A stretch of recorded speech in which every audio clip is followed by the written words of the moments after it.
आज हम स्टार्ट कर रहे हैं डिसोल्यूशन ऑफ फॉर्म। सबसे पहले इसमें थोड़ा सा थ्योरी है कि फॉर्म का डिसोल्यूशन और पार्टनरशिप का डिसोल्यूशन दोनों में क्या डिफरेंस होता है। बस इतना मेन में याद रखो कि फर्म का डिसोल्यूशन हो रहा है तो यानी फर्म ही बंद हो रही है, यानी अब हम अपना बिजनेस ही वाइंड अप कर रही है एक तरीके से। और पार्टनरशिप का डिसोल्यूशन का मतलब है कि पार्टनरशिप टूट रही है लेकिन नई पार्टनरशिप में नए लोगों के साथ बिजनेस चलता रहेगा। पर चलो हम इसमें नहीं जाते, हमें क्योंकि फर्म का ही डिसोल्यूशन करना है तो फर्म का डिसोल्यूशन का आज हम अकाउंटिंग ट्रीटमेंट पढ़ेंगे कि जब कोई फर्म डिसॉल्व होती है तो बुक्स ऑफ अकाउंट में किस तरह से अकाउंट मेंटेन होते हैं। Accounting for dissolution of firm heading डाल दो सब।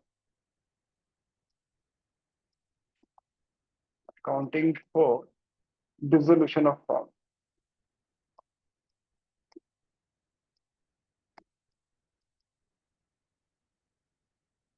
देखो, फर्म अगर डिसॉल्व हो रही है तो सब कुछ बंद हो गया, खत्म।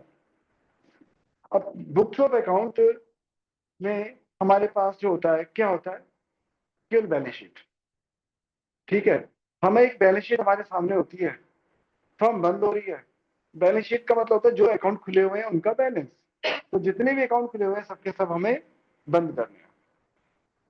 मुझे याद है जब मैं क्लास 12th में था तो हमारे सर ने जैसे हमें रूल लिखवाए थे, मैंने अपने टीचर को ही कॉपी करा। मुझे उनका टीचिंग स्टाइल बहुत अच्छा लगता था।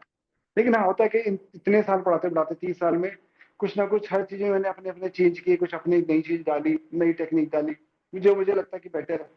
लेकिन ये चैप्टर एक ऐसा चैप्टर है, जैसा उन्होंने मुझे कराया आज तक मैं उसमें चेंज कर ही नहीं पाया।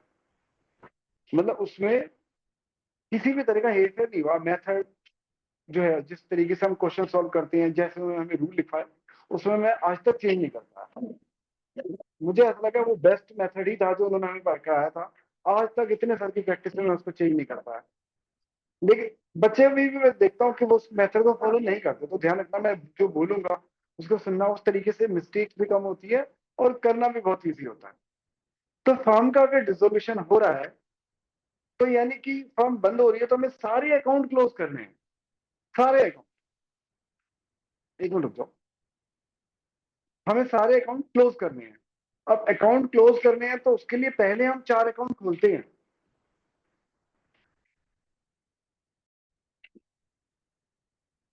तो जैसे मैंने बताया कि फर्म बंद हो रही है, सारे अकाउंट हमें क्लोज करने हैं, पर उससे पहले हम 4 अकाउंट पहले खोलेंगे और लास्ट में इन 4 अकाउंट को भी क्लोज करते हैं।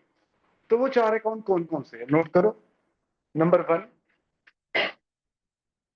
Realisation account.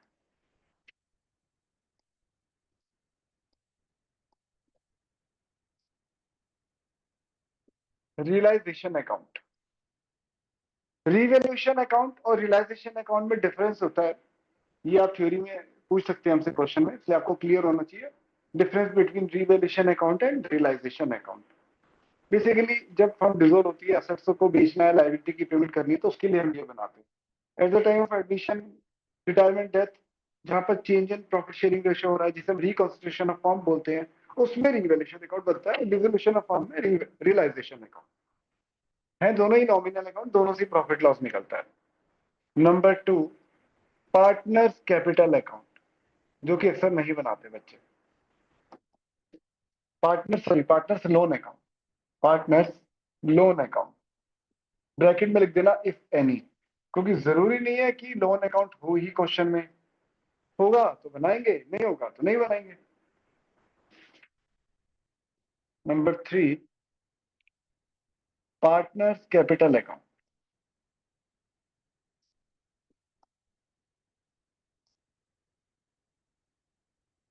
ये तो ऑब्वियसली होगा ही होगा। नंबर 4, बैंक का या कैश का अकाउंट, जैसा भी क्वेश्चन में क्या रखा है। तो हम इस चैप्टर में ये 4 अकाउंट बनाएंगे। ठीक है, मैं फिर से एक बार बता दूं, हमारा काम है इस चैप्टर में बैलेंस शीट को क्लोज करना, असेट्स को सेल करना, लायबिलिटी की पेमेंट करना, हिसाब किताब नक्की करना और सारे अकाउंट क्लोज कर देना। बट उससे पहले हम एक 4 अकाउंट खोल रहे हैं जिसमें से एक अकाउंट तो नया है, वो है रियलाइजेशन अकाउंट। बट ये 3 अकाउंट तो पहले से ही होंगे बैलेंस शीट में, ऑब्वियसली। बैलेंस शीट में पार्टनर का लोन होगा, कैपिटल होगी, कैश बैंक अकाउंट होगा। ये 3 तो पहले के खुले हुए अकाउंट है, इनको अभी हम चला रहे हैं थोड़ी देर के लिए, और एक नया अकाउंट खोल रहे हैं, और जिसको हम इन 4 अकाउंट को लास्ट में बंद कर देंगे। तो बात आती है कि जब हम अपने अकाउंट को क्लोज करेंगे, तो चलो पहले हेडिंग डालो, फर्स्ट हेडिंग डालो, close the given balance sheet. Close the given balance sheet. Math step 1, बड़ा बड़ा लिखो, स्टेप 1। सबसे पहला स्टेप है, सबसे पहला स्टेप, कि जो बैलेंस शीट हमें दी हुई है उसको क्लोज करना। अब जो बैलेंस शीट हमें दी हुई है उसमें एसेट्स भी होती हैं, लायबिलिटी भी होती हैं, ठीक है।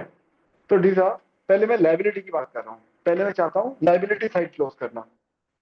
हेडिंग डालो, liability side.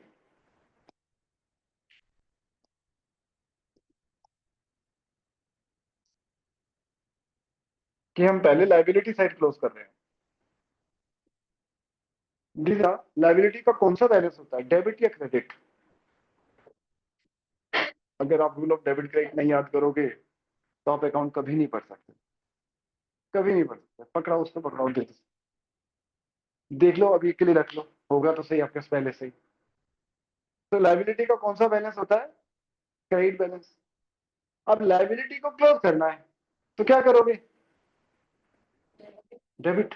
Rule of debit credit, liability को डिक्रीज करने के लिए डेबिट करते हैं। अब लेकिन लायबिलिटी भी कई टाइप की होती है, जैसे कि लिखो number 1, accumulated profit transfer to partners capital account.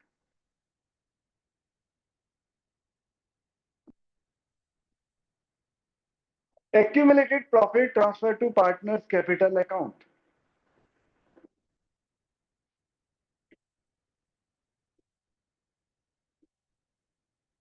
पूरी पार्टनरशिप में करते आ रहे हैं,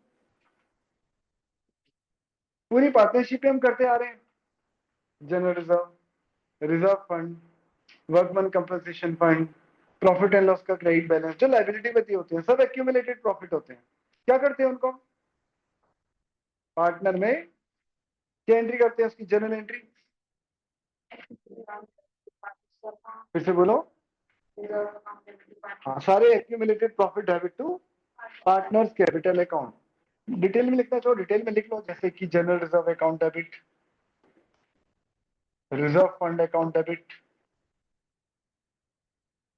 general reserve debit, reserve fund debit. Workman compensation fund से रिलेटेड इंफॉर्मेशन हो सकती है, पर अभी इसके बारे में हम नेक्स्ट क्लास में डिस्कस करेंगे, क्योंकि इसका कंडीशनल ट्रीटमेंट है। Workman compensation fund account debit, profit and loss account debit. आपने बोला इन्वेस्टमेंट फ्लक्चुएशन फंड है ना, उसका भी कंडीशनल ट्रीटमेंट होता है। Generally investment fluctuation fund realisation account में जाएगा। हाँ, लेकिन मान लो, चलो अब है तो इसको तो ज्यादा लंबी चौड़ी कंडीशन नहीं है। अगर मान लो असेट्स में इन्वेस्टमेंट नहीं है, असेट्स में इन्वेस्टमेंट नहीं है, तो लायबिलिटी में इन्वेस्टमेंट फ्लक्चुएशन फंड जो हमें दिया हुआ है वो अपने आप में एक फ्री रिजर्व है, उसकी तो जरूरत ही नहीं थी। फंड, इन्वेस्टमेंट फ्लक्चुएशन फंड इसलिए तो बनाते हैं कि इन्वेस्टमेंट की वैल्यू में जो फ्लक्चुएट होगा वहां से एडजस्ट हो जाएगा। जब इन्वेस्टमेंट ही नहीं है तो मतलब ये फ्री रिजर्व है, और फ्री रिजर्व है तो पार्टनर में डिस्ट्रीब्यूट हो जाएगा। पहले तो चलो इन्वेस्टमेंट फ्लक्चुएशन फंड, पर इतना ध्यान रखना यहाँ पर हमेशा तभी आएगा जब बैलेंस शीट में इन्वेस्टमेंट नहीं है। अगर बैलेंस शीट में इन्वेस्टमेंट नहीं है तब तब ये पार्टनर में डिस्ट्रीब्यूट होगा to partners capital account in their profit sharing ratio, to partners capital account in their profit sharing ratio.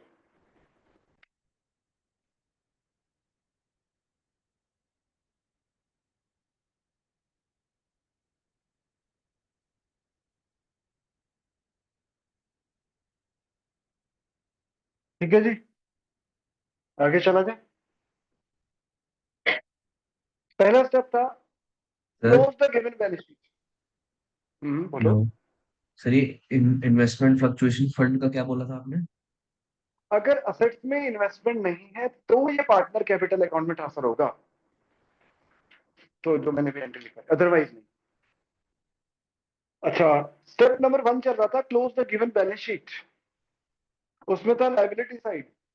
Liability side में हमने पहले पढ़ा एक्यूमुलेटेड प्रॉफिट। अब लिखो नंबर 2, अभी वही चल रही है, लायबिलिटी साइड चल रही है। Number 2, provision against assets.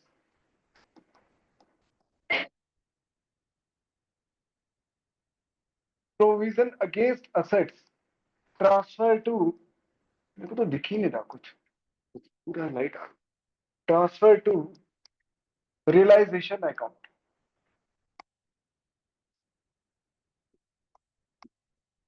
Provision against assets transfer to realisation account, यानी असेट्स के अगेंस्ट कोई प्रोविजन बना हुआ है तो वो रियलाइजेशन अकाउंट में जाएगा, क्योंकि रियलाइजेशन अकाउंट बनाने का पर्पस है असेट्स और को बेचकर और लायबिलिटी की पेमेंट करके हमें कितना प्रॉफिट या लॉस हुआ, तो इसलिए असेट्स की वैल्यू से रिलेटेड है ये, इसलिए provision against assets realisation account में जाएंगे।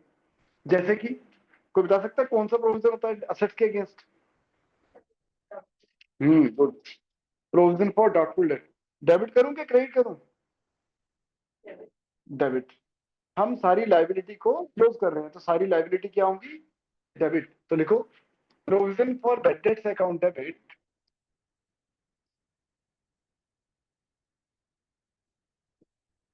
Investment fluctuation fund account debit,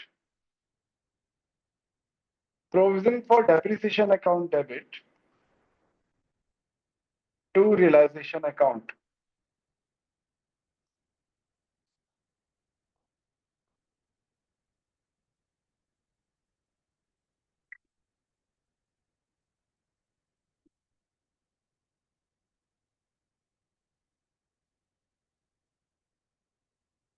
कर लिए नोट?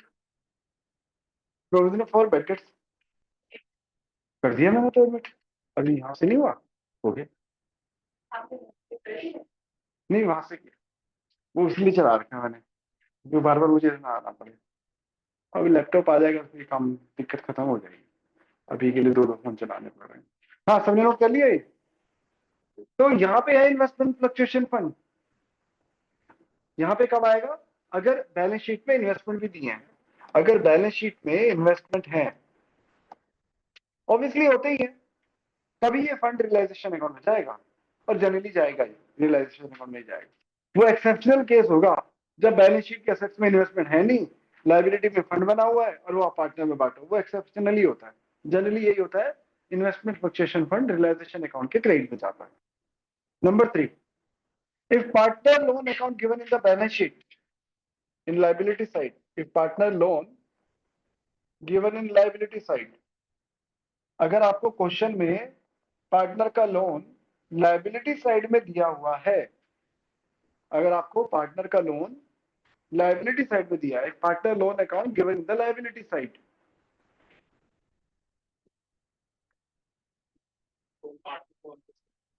देने तो है वापस, लेकिन आपको ध्यान है मैंने पार्टनर का लोन अकाउंट बनाने के लिए बोला था नंबर 2 पे। अब पार्टनर का लोन बैलेंस शीट में लाइबिलिटी में दिया हुआ है तो पार्टनर के लोन में डालेंगे, कहाँ लिखेंगे? टू बैलेंस बीडी के बाय बैलेंस बीडी। जितनी भी लाइबिलिटी होती है उनका ट्रेड बैलेंस होता है, उनको लोन अकाउंट में दिखाते हैं हम बाय बैलेंस बीडी। लिख दो ट्रांसफर टू क्या, लोन अकाउंट, ट्रांसफर टू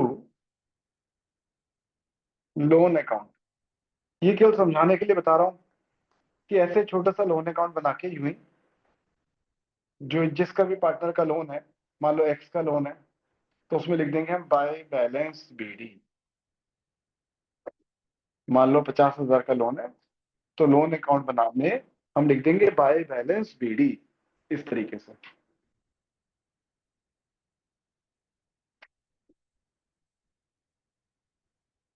और जनरली मैं भी रूल में भी लिखवाऊंगा ये बात आगे, जनरली लोन की पेमेंट के बारे में बोला नहीं होता, और लोन की हम पूरी की पूरी पेमेंट कर देते हैं, करेंगे।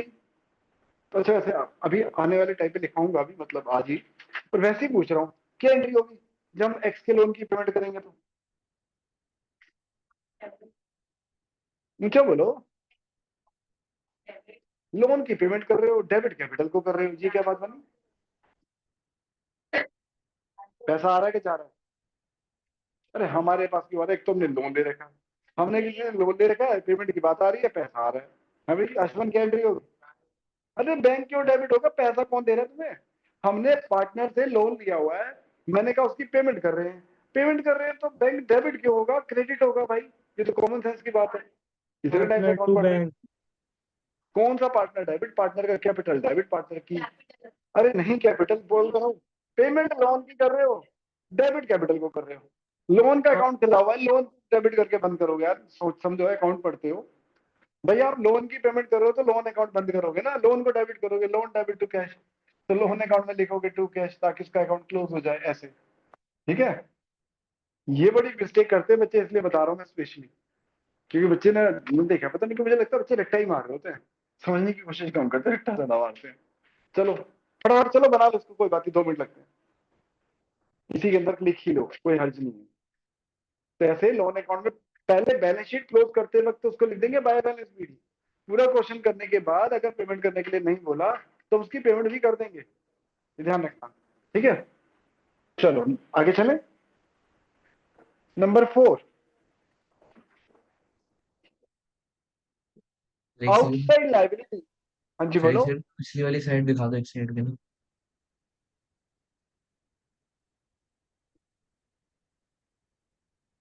ठीक है सर, देख लिया। अगला है आउटसाइड लाइबिलिटीज ट्रांसफर टू, यहाँ मुझे दिखता नहीं कौन सी ट्यूब आती है, ये वाली ट्यूब आ जाती है। Outside liability transfer to realisation account,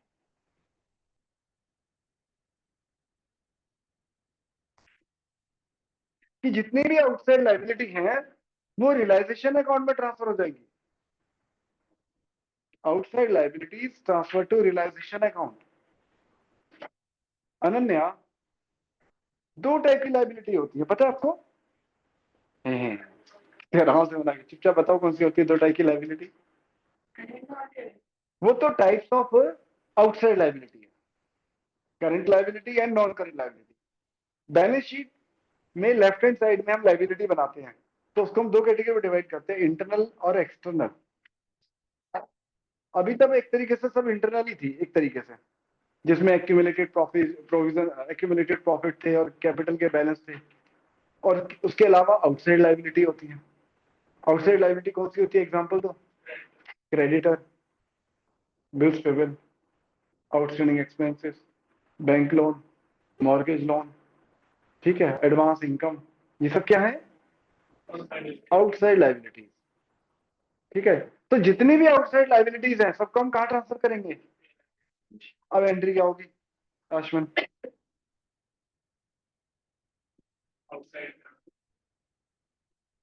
अरे अरे, मुझे ये बताओ कि हम लाइबिलिटी को बढ़ाना चाह रहे हैं कि खत्म करना चाह रहे हैं? लाइबिलिटी को खत्म करने के लिए डेबिट करेंगे, तो क्या एंट्री बनेगी? यानी चलो एक एक करके, हाँ लेकिन ये इंडिविजुअली लिखना, शॉर्टकट नहीं। Creditor debit, bills payable debit, इसका पर्पस इसलिए मैं इंडिविजुअली लिखवा रहा हूँ। Outstanding expense debit, advance income debit, ये सब करंट लाइबिलिटी है वैसे तो। Bank loan debit, mortgage loan debit,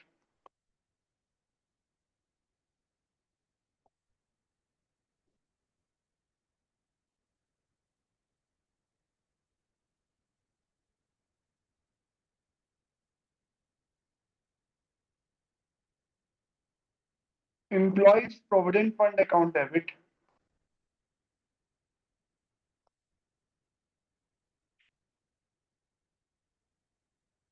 employees provident fund account debit, employee saving fund account debit,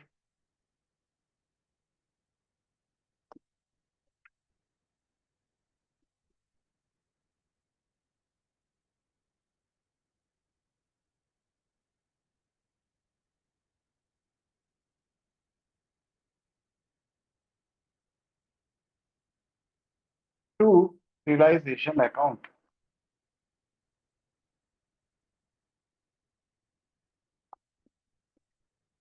तो सारी लाइबिलिटी को डेबिट करके हमने उनका अकाउंट क्लोज कर दिया और सारी लाइबिलिटी हमने रियलाइजेशन अकाउंट में ट्रांसफर कर दी। पूछना है इसमें किसी को कुछ? हमारा एक स्टेप तो पूरा हो गया। कौन सा स्टेप पूरा हो गया इट? लाइबिलिटी साइड क्लोज हो गई।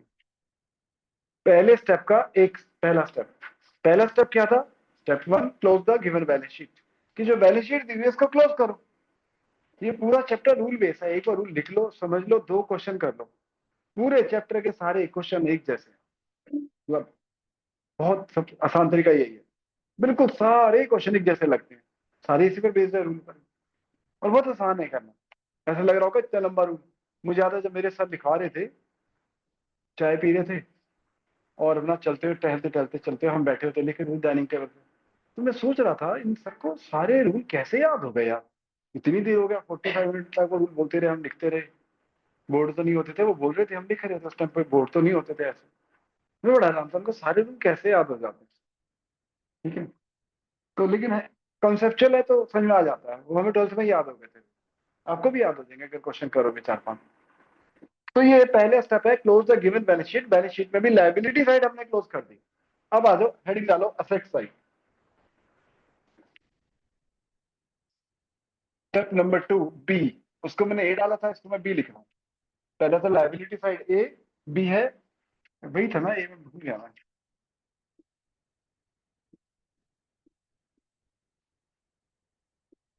तो मैंने ए लिखा नहीं है, ए लिख देता हूँ। लाइबिलिटी साइड को लिख देता हूँ मैं ए, और एसेट साइड को बी।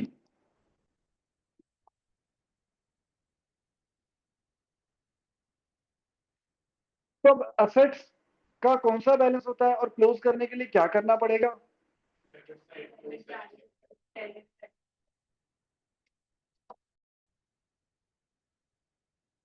तो असेट्स का डेबिट बैलेंस होता है, क्लोज करने के लिए हम उसको क्रेडिट करेंगे। असेट्स में लिखो नंबर 1, जैसे शॉर्टकट में लिखो, इसमें लिखवाने वाली बात नहीं है। कैश और बैंक का बैलेंस ऑब्वियसली कैश या बैंक अकाउंट में ट्रांसफर कर देंगे। जैसे मान लो हमने बैंक अकाउंट बनाया और उसमें लिख देंगे टू बैलेंस बीडी, सीधी सी बात।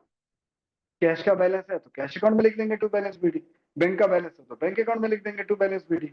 और दोनों के ही बैलेंस नहीं है, मान लो दोनों के बैलेंस नहीं, कैश का भी बैंक का भी, और हम बना रहे हैं बैंक अकाउंट। तो बैंक का बैलेंस लिख देंगे टू बैलेंस बीडी, और कैश के लिए लिख देंगे टू कैश। यानी कैश बैंक में जमा करा देंगे, bank account debit to cash. Cash जो है बैंक में जमा करा देंगे, मतलब आएंगे दोनों डेबिट साइड, क्योंकि एसेट्स चल रही है। नंबर 2, कैश और बैंक का बैलेंस हो गया। हाँ, फिक्टिशियस असेट्स, जिसे बोल सकते हैं डेफर्ड रेवेन्यू एक्सपेंडिचर भी आ जाते हैं, जिसके अंदर जो फिक्टिशियस असेट्स दी होती हैं, पूरी पार्टनरशिप का ही फंड है। हर चैप्टर में चेंज इन पीआर से लेकर डिसोल्यूशन तक, पी&एल का डेबिट बैलेंस और एडवर्टीजमेंट का बैलेंस जो असेट्स में दिया होता है, उसको क्या करते हैं हम? डेबिट तो पहले ही है, क्रेडिट डेबिट क्या करोगे फिर? पार्टनर कैपिटल है। मैं बेकार में तारीफ कर रहा था तुम्हारी रास्ते भर में, चार तुमने तो बोलना ही छोड़ दिया। पार्टनर क्या बोलो? हाँ, partners capital account debit to fictitious assets. हाँ, तो लिखो पार्टनर्स कैपिटल अकाउंट डेबिट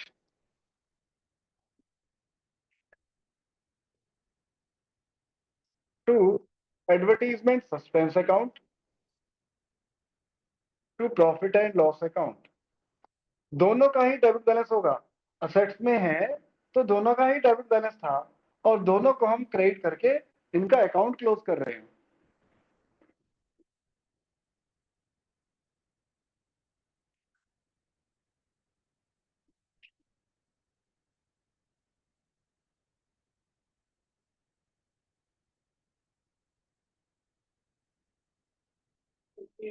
हम्म, हाँ हाँ, ये एक्यूमुलेटेड लॉस ही है। Number 3, remaining all assets, other assets, remaining assets transfer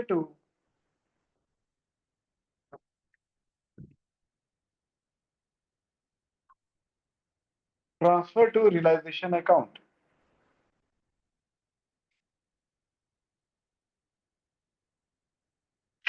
remaining all assets transfer to realisation account. क्या एंट्री बनेगी अश्विन, बताओ, बताओ Diya. Realisation account debit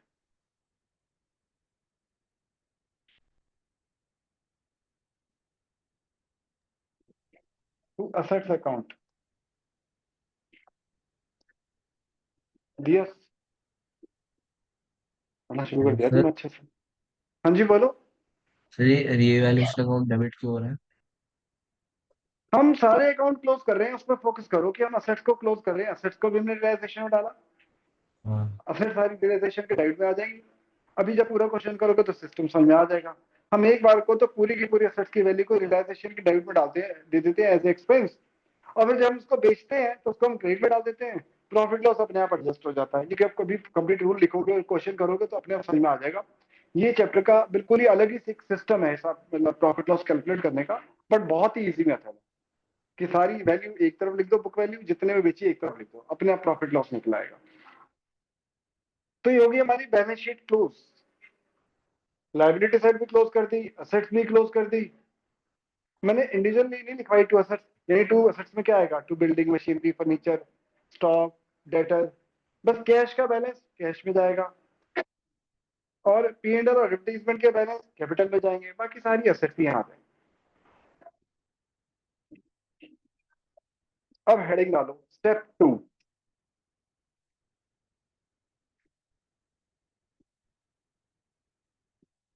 application of additional information. Application of additional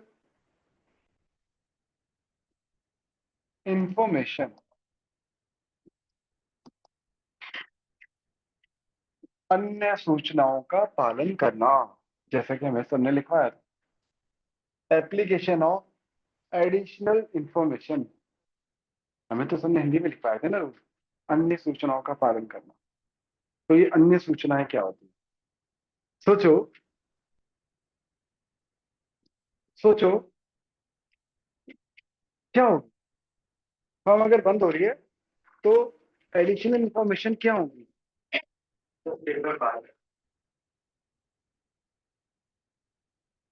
नाम लिख दिया? नहीं, लिख दिया। हाँ भाई, अगर फॉर्म बंद हो रही है तो क्या होगी एडिशनल इंफॉर्मेशन? असेट्स बेचोगे, लाइबिलिटी की पेमेंट करोगे, यही तो होगा, और क्या होगा? तो लिखो number 1, sale of assets. Number 1 लिखो, सेल ऑफ असेट्स। असेट्स बेच दी, फॉर एग्जाम्पल आहान, हमने बिल्डिंग बेच दी 9 लाख में। बिल्डिंग बेच दी 9 लाख में, क्या एंट्री होगी? अच्छा एक बात ध्यान रखना, अब कोई भी नया अकाउंट नहीं खुलेगा, सारे अकाउंट खुले हुए थे हमने कर दिए बंद। हमने खोल रखे हैं 4 account, realisation, capital, loan and cash account. आप देखो, अभी अभी ताजा ताजा हमने बिल्डिंग को क्रेडिट किया है, realisation account debit to building, और बिल्डिंग को क्रेडिट करके हमने बिल्डिंग का अकाउंट क्लोज कर दिया। अब आप कह रहे हो cash account debit to building, ये तो बिल्डिंग का क्रेडिट बैलेंस हो जाएगा भाई, है कि नहीं? तो बताओ अनन्या, क्या एंट्री होनी चाहिए बिल्डिंग बेचने की? कॉमन सेंस लगाओ, जो भी एंट्री होगी उन्हीं चारों अकाउंट से होगी जो मैंने स्टार्टिंग में बताए थे। Bank account debit to realisation, लिखो जी लिखो, bank account debit to realisation.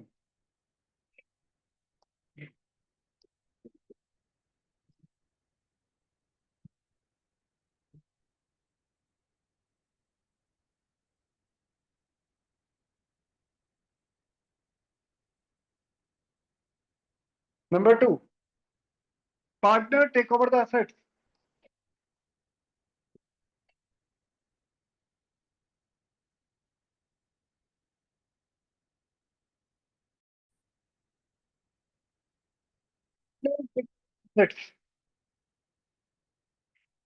For example furniture, एक पार्टनर एक्स है जिसको अच्छा लग गया, ये इस फर्नीचर को ना बेचते नहीं है, मुझे दे दो, ये 10,000 में 15,000 में जो बिक रहा है मेरे को दे दो भाई, मैं ले लेता हूँ 15,000 में। तो लीजा सोचो उसकी क्या एंट्री होगी। हम पार्टनर की कैपिटल को बढ़ाएंगे कि कम करेंगे अगर पार्टनर हमारा फर्नीचर ले रहा है तो? हाँ तो सही, कम करेंगे, और कम करने के लिए कैपिटल को क्या करते हैं, डेबिट। तो सही किया आपने, partner capital account debit to realisation account. मैं एक बात बता दूं आप लोगों को, भूल गया मैं बताना, जब हम एडिशनल इंफॉर्मेशन की बात करते हैं उनको अप्लाई करने की, ये जो नंबर 1 नंबर 2, तो इसमें खासतौर पे दो बातें ध्यान रखना।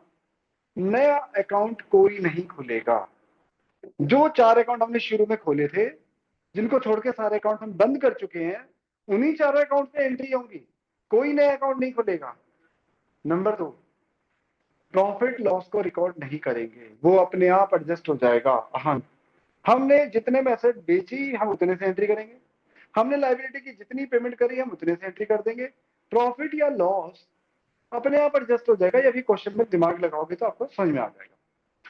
तो इसलिए देखने की भी जरूरत नहीं है कि भाई वो बिल्डिंग कितने की थी, हमने कितने में बेची, हमें कितना प्रॉफिट लॉस हुआ। जितने में बेची बैंक डेबिट टू रियलाइजेशन, ज्यादा में बेची कम में बेची जितने में बेची, ठीक है। Number 3, payment of outside liability. Payment of outside liability. अब आउटसाइड लाइबिलिटी तो मैं आपको डिटेल में बता ही चुका हूँ, creditor, BP, bank loan, mortgage loan, employees provident fund, employees saving fund. तो जितनी भी आउटसाइड लाइबिलिटी है, जब हम उनकी पेमेंट करेंगे तो क्या एंट्री करेंगे, हमने नया अकाउंट नहीं खोलना। क्रेडिटर को डेबिट करके हमने उनका अकाउंट क्लोज कर दिया, चाहो तो आपके रजिस्टर में लिखा हुआ है, देख लो। वही तो बोल रहा है वो, credit debit outside liability debit नहीं करना।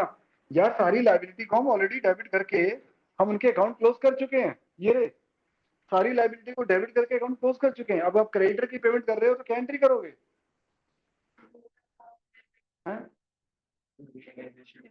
Realisation account debit to bank. Realisation account debit to bank.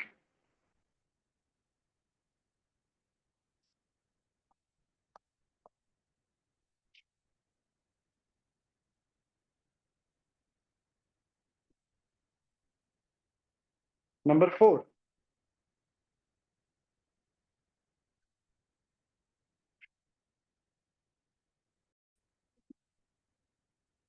Number 4, liability take over by a partner. Liability take over by a partner,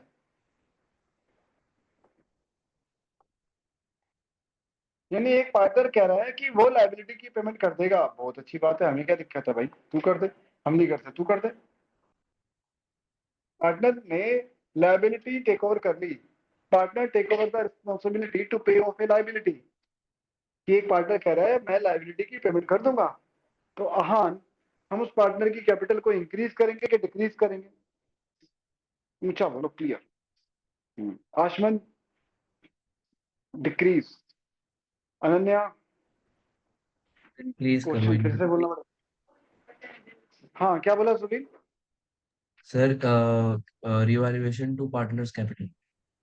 मतलब कैपिटल को इंक्रीज करेंगे या डिक्रीज करेंगे, मैंने ये पूछा है आपसे। Increase increase. इंक्रीज करेंगे। आप क्या कहते हो नन्ना? डिक्रीज। आप क्या कहते हो दिया? डिक्रीज। अच्छा एक बात बताओ, अपने ऊपर लेके चलो, सब अपने अपने आप को मान के चलो कि आप सबने मुझे 5 लाख रुपए देने हैं। सॉरी, नहीं सर, मैं फर्म हूँ, सॉरी मैं मान लो फर्म हूँ, और आप सब पार्टनर हो, 1 2 3 4 5 6 7 8, आप सब पार्टनर हो मेरी फर्म में। किसी की कैपिटल 10, मान लो सबकी कैपिटल 10 10 10 10 लाख है। अब मैं फर्म हूँ, अकाउंट किसके पॉइंट ऑफ व्यू से मेंटेन होते हैं? फर्म के लिए। Capital is a liability towards owner, है ना, सब जानते हैं। अब मान लो मैंने किसी पर्सन को 3 लाख रुपए देने हैं, मैंने उससे गुड्स खरीदा था, अब मैं, वो क्रेडिटर है मेरा 3 लाख से, मैंने उसको 3 लाख रुपए देने हैं। मैंने कहा यार मैं नहीं दे रहा भाई, ऐसा करो आशमन आप दे दो, या अनन्या आप दे दो, या आहान आप दे दो, अपने ऊपर लेके चलो। तो आपने उस क्रेडिटर की पेमेंट की रिस्पॉन्सिबिलिटी ले ली, आपने वो 3 लाख रुपए की पेमेंट कर दी, तो आपकी कैपिटल 7 लाख रह जाएगी कि 13 लाख हो जाएगी? 13 लाख। यानी मेरे ऊपर जो कर्जा आपका 10 लाख का था, अब वो 7 लाख का रह जाएगा, जबकि आपने मेरे 3 लाख की लाइबिलिटी की पेमेंट भी कर दी।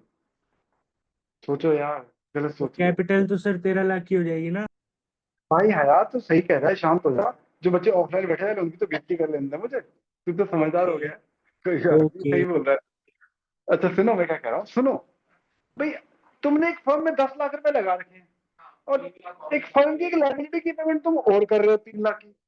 तो अब मैं वही 3 लाख रुपए आपको दूंगा ना, तो आपकी कैपिटल बढ़ा दूंगा कि अच्छा भाई मैं 3 लाख तुझे दे दूंगा, तुम्हारी कैपिटल 13 लाख होगी। ऐसा तो तुम्हें डबल लॉस हो गया, तुम 3 लाख रुपए उसकी भी दे रहे हो, तुम अपनी कैपिटल भी कम कराने को राजी हो। ये तो बड़ा मजा वाली बात है मेरे लिए, है ना? ठीक है, तो कैपिटल इंक्रीज होगी, ठीक है। हेलो जब कोई पार्टनर लाइबिलिटी टेक ओवर कर रहा है तो हम उसकी कैपिटल में ऐड करेंगे। कुछ कह रहे हो सुबीर? सर, थोड़ा हार्ड क्वेश्चन पूछे क्या, इजी सी यार? दोबारा बोलना। अच्छा, हो, एटीट्यूड। थोड़ा हार्ड क्वेश्चन पूछे, बच्चों वाली बात ही क्यों पूछते हो?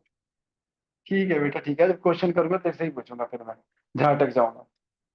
क्या था? Liability take over partner, realisation account debit.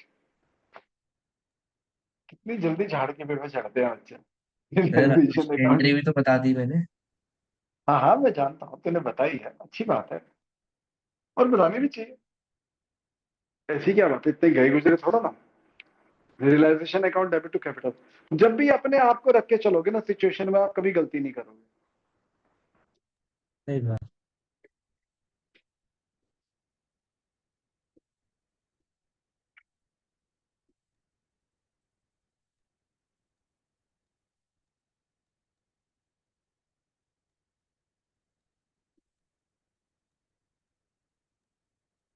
Number 5,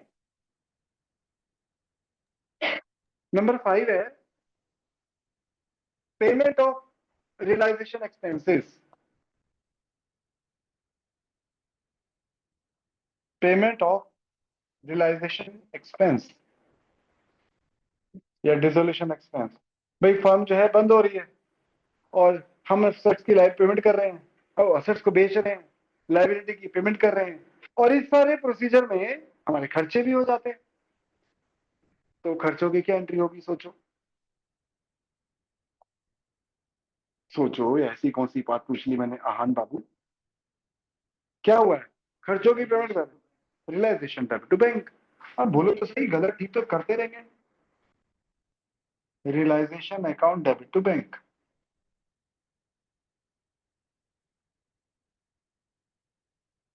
realisation account debit to bank. सब लोग अपनी प्रेजेंट मार्क कर देना ग्रुप पर, मुझे याद रहेगा। वो अनन्या आप कर देना उसकी। Realisation account debit to bank. जो ऑनलाइन बैठे हैं वो भी मार्क कर देना। ये सारा प्रोसीजर करने के बाद आपने स्टेप 1 कर दिया, बैलेंस शीट क्लोज कर दी, स्टेप 2 मतलब लाइबिलिटी की पेमेंट कर दी, एसेट बेच दी, सब निपटा दिया। लेकिन थोड़ी सी समझदारी दिखानी पड़ेगी आपको अपने आप से। वो समझदारी क्या है? नोट नंबर 1, किसी आउटसाइड लाइबिलिटी की पेमेंट के बारे में अगर मेंशन नहीं है तो हम उसकी फुल अमाउंट पे कर देंगे।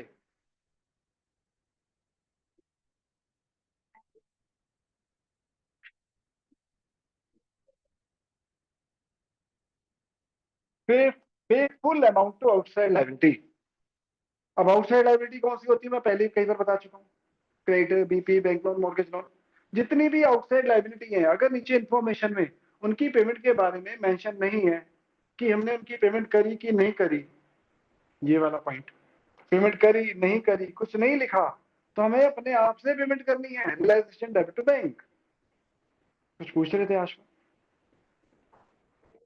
तो एक बार रिपीट करना। हाँ फिर से बोलना, क्या कहा? सर एक बार रिपीट कर दो। ये वाला पॉइंट कि जितनी भी आउटसाइड लाइबिलिटी है, जो creditor, BP, bank loan, mortgage loan, उनकी पेमेंट के बारे में अगर मेंशन नहीं है तो हम उनकी फुल पेमेंट कर देंगे, रियलाइजेशन डेब्ट टू बैंक। जैसे यहाँ करिए, क्या रखा तो भी करेंगे, नहीं क्या रखा तो भी करेंगे।